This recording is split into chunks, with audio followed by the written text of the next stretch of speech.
Trump ने Iran की शर्तों को नामंजूर कर दिया है।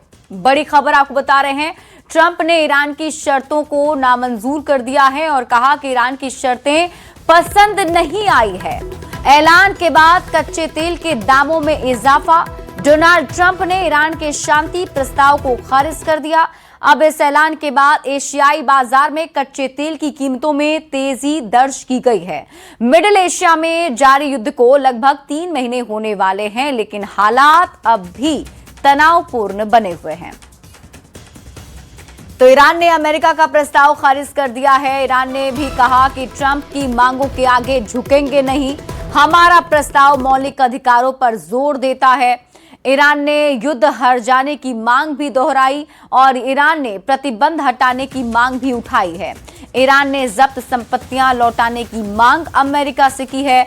अमेरिका का प्रस्ताव अस्वीकार्य है, ईरान की तरफ से कहा गया है। तो देखिए, अमेरिका ईरान शांति वार्ता विफल होने के बाद वैश्विक तेल बाजार में भारी अस्थिरता देखने को मिली और इस बीच ब्रेंट क्रूड $100 प्रति बैरल से ऊपर चला गया और अमेरिकी क्रूड WTI की कीमतों में लगभग 4% से ज्यादा की तेजी दर्ज की गई। ब्रेंट क्रूड भी $100 प्रति बैरल के पार पहुंच गया है। तो दक्षिणी लेबनान में इजराइल के हमले तेज हो गए हैं। इजरायली हमलों के बाद कई इलाकों में धुआं उठा है। इजराइल ने कई गांवों को खाली करने को भी कहा है। तो इस वक्त की एक और बड़ी खबर आपको बताते हैं। दक्षिणी लेबनान में इजराइल की तरफ से अब हमला तेज कर दिया गया है। इजरायली हमले के बाद कई इलाकों में धुएं भी उठते दिखाई दिए हैं। वहीं देखिए, चीन दौरे पर जाएंगे अमेरिकी राष्ट्रपति ट्रंप। शी जिनपिंग के बुलावे पर ट्रंप जाने वाले हैं चीन। 13 से 15 मई तक चीन दौरे पर ही डोनाल्ड ट्रंप रहने वाले हैं। शी जिनपिंग ने ट्रंप को चीन आने का न्योता दिया।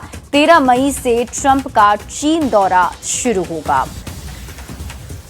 नीदरलैंड के क्रूज शिप होंडियस में हंता वायरस के फैलने से हड़कंप मच गया है। संक्रमण से 3 यात्रियों की मौत हो चुकी है, जबकि कई अन्य की हालत गंभीर बताई जा रही है। इस बीच क्रूज कैरेबियन प्रिंसेस में भी नोरो वायरस फैलने की खबर सामने आई है।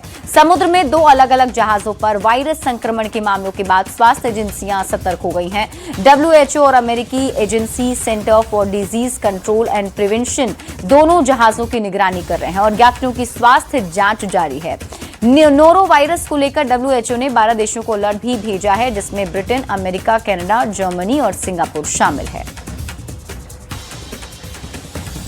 तो ब्रिक्स बैठक में शामिल होंगे ईरान के विदेश मंत्री। बड़ी खबर आपको बता रहे हैं, ब्रिक्स की बैठक होने वाली है और इस बैठक में ईरान के विदेश मंत्री शामिल होंगे और भारत आएंगे ईरान के विदेश मंत्री अरागची। नई दिल्ली में 14-15 मई को ये बैठक होगी, जिसमें वो शामिल होने वाले हैं। बैठक में पश्चिम एशिया तनाव पर चर्चा हो सकती है। रूसी विदेश मंत्री लावरोव के भी शामिल होने की संभावना है। हॉर्मुज विवाद के बीच ये बैठक काफी अहम मानी जा रही है।